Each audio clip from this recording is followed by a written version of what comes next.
जय श्री राधे कृष्णा। दोस्तों आपका ब्रजनारी चैनल में स्वागत है। तो दोस्तों आज हम जानेंगे कि श्राद्ध कब से शुरू हो रहे हैं और कब समाप्त हो रहे हैं। इसकी मैं सटीक जानकारी आपके लिए लेके आई हूँ और साथ ही हम ऐसी 7 चीज़ें बताएंगे जिसके दान से आपके पितृ प्रसन्न होंगे और वह दान हर कोई व्यक्ति कर सकता है। तो वीडियो को अंत तक जरूर देखें। दोस्तों कहते हैं कि पितृपक्ष में हमारे पूर्वज पृथ्वी पर आते हैं हमें आशीर्वाद देने के लिए। 16 दिन तक पृथ्वी पर रहते हैं और अपना आशीर्वाद देकर 16वें दिन अपने लोक को चले जाते हैं। दोस्तों अगर आपका सामर्थ्य नहीं है तो केवल दाव घास लेकर अपने पूर्वजों को जल जरूर दें। जल देते समय कोई भी दान तर्पण करते समय मुख हमेशा दक्षिण दिशा में होना चाहिए, क्योंकि हमारे पूर्वजों का निवास स्थान सदैव दक्षिण दिशा में होता है। इसके अलावा आप प्रतिदिन पितरों के लिए पूड़ी पराठा जो हो सके उस पर शक्कर या गुड़ रखकर अग्नि में 16 दिन तक भोजन जरूर दें। इसके अलावा 7 ऐसी चीज़ें बताऊंगी जिसके दान से आपके पूर्वज प्रसन्न होंगे। हिंदू धर्म में माता पिता की सेवा सबसे बड़ी पूजा मानी गई है और इसीलिए पूर्वजों का उद्धार करने के लिए पुत्र का होना जरूरी माना जाता है। मृत्यु के बाद हम अपने पूर्वजों को भूल न जाएं, इसलिए श्राद्ध करने का विशेष विधान बताया है। दोस्तों 2022 में श्राद्ध 10 सितंबर से शुरू होकर 25 सितंबर को सर्वपितृ अमावस्या पर समाप्त होंगे।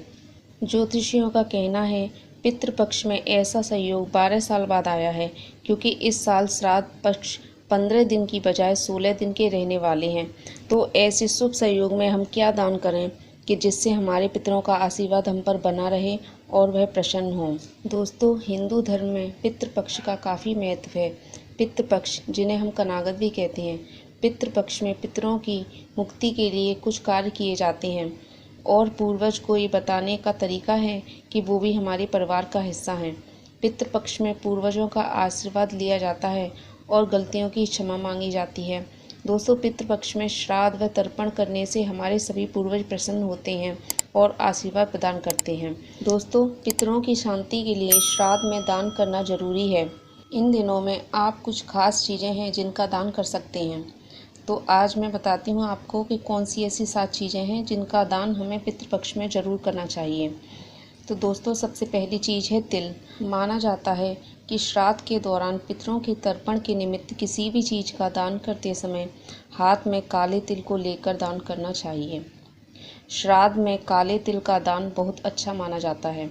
कहते हैं कि अगर इस दौरान किसी भी दूसरे सामान का दान अगर हम नहीं कर सकते हैं तो काले तिल का दान अवश्य करना चाहिए। काले तिल का दान पितृपक्ष में बहुत सर्वश्रेष्ठ माना गया है, तो आप काले तिल का दान पितृपक्ष में ज़रूर करें। दोस्तों दूसरी चीज़ है वस्त्रों का दान। श्राद्ध करते समय हमें वस्त्रों का दान भी अवश्य करना चाहिए। कहा जाता है कि वस्त्रों का दान करना आपको भाग्यशाली बनाता है। जो व्यक्ति श्राद्ध के समय पितरों के निमित्त वस्त्रों का दान करते हैं उन पर सदैव पितरों की कृपा बनी रहती है। उनके पास कभी भी वस्त्रों की कमी नहीं होती। तो जो व्यक्ति अपने पितरों का श्राद्ध करता है उसको श्राद्ध के दिन अपने पितरों को वस्त्र जरूर देने चाहिए। दोस्तों तीसरी चीज़ है गुड़ का दान। पितरों को भोजन तो चढ़ाया ही जाता है, लेकिन किसी गरीब को गुड़ या नमक दान करना बहुत अच्छा माना जाता है। श्राद्ध में गुड़ का दान करने से गृह क्लेश दूर होता है, घर में रहने वाले व्यक्ति का मानसिक तनाव दूर होता है। वहीं नमक के दान से यम का भय दूर होता है। तो दोस्तों हमें गुड़ और नमक का दान भी श्राद्ध करते समय ज़रूर करना चाहिए। और कहते हैं गुड़ का दान करने से हमारे रिश्तों में मिठास आती है, तो इसलिए गुड़ का दान भी अवश्य करें। दोस्तों चौथी चीज़ है जूते चप्पल का दान। श्राद्ध करते समय अपने पितरों के निमित्त किसी ब्राह्मण को या किसी भी गरीब को जूते चप्पल का दान जरूर करें। जूते चप्पल का दान करना का भी एक विशेष महत्व है। पूर्वजों की आत्मा की शांति के लिए श्राद्ध कर्मों में जूते चप्पल का दान करना भी अच्छा माना जाता है। और दोस्तों दान करते समय एक चीज़ का विशेष ध्यान रखें कि दान हमेशा ज़रूरतमंद इंसान को ही दें जिसको उस चीज़ की ज़रूरत हो। आप किसी गरीब को या किसी ब्राह्मण को, अगर आप किसी ब्राह्मण को अपने घर पितरों के रूप में बुलाते हैं तो उसको दान दे सकते हैं, और अन्यथा आप किसी बाहर कोई गरीब हो तो पितृपक्ष के श्राद्ध के दिन में आप किसी गरीब को भी चप्पल जूते दान में दे सकते हैं। दोस्तों पांचवी चीज़ है छतरी का दान। छतरी का दान करना भी श्राद्ध में अच्छा माना जाता है। मान्यता के अनुसार ऐसा करने से घर में सुख शांति और खुशहाली आती है और पितरों की आत्मा को शांति मिलती है। तो आप श्राद्ध के दिन छतरी का दान भी अवश्य करें। अब दोस्तों, छठवीं चीज़ है चांदी का दान। श्राद्ध कर्मों में चांदी से बने किसी भी सामान का दान करने का भी विशेष महत्व है। दोस्तों, पुराणों में पितरों का निवास चंद्रमा के ऊपरी भाग पर बताया गया है।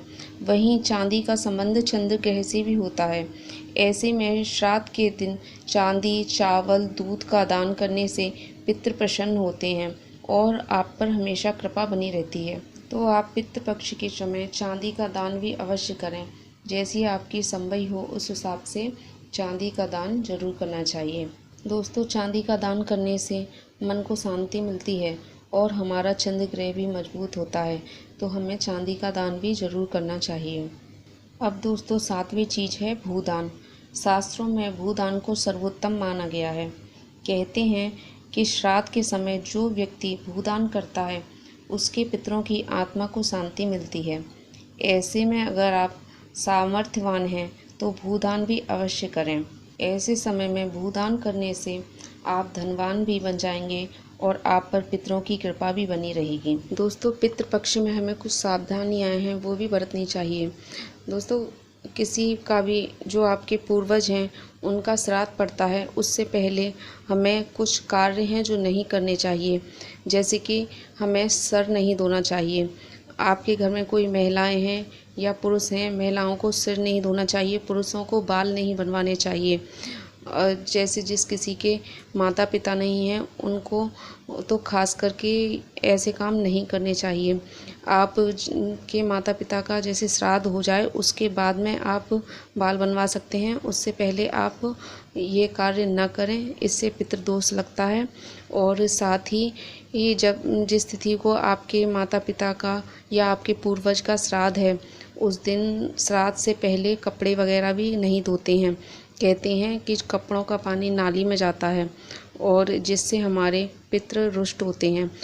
तीसरी चीज़ है, श्राद्ध के समय पे कभी भी गर्म पानी नाली में ना डालें। आप कोई भी चीज़ बनाएं अगर तो आप पानी जैसे कोई चावल या कोई चीज़ ऐसी बनाते हैं जो गर्म पानी जिसमें से निकलता है तो उस पानी को किसी बर्तन में लें, डायरेक्ट नाली में न डालें, क्योंकि इससे भी हमारे पितृ हमसे क्रोधित होते हैं। तो आप इस बात का भी विशेष ध्यान रखें कि पितृपक्ष के समय कभी भी नाली में गर्म पानी नहीं डालें।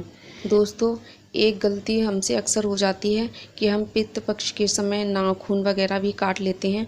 हमें ऐसा भी नहीं करना चाहिए। पितृपक्ष के समय नाखून नहीं काटने होते हैं। अगर आपके पूर्वज नहीं हैं उसको तो इस बात का विशेष ध्यान रखना चाहिए।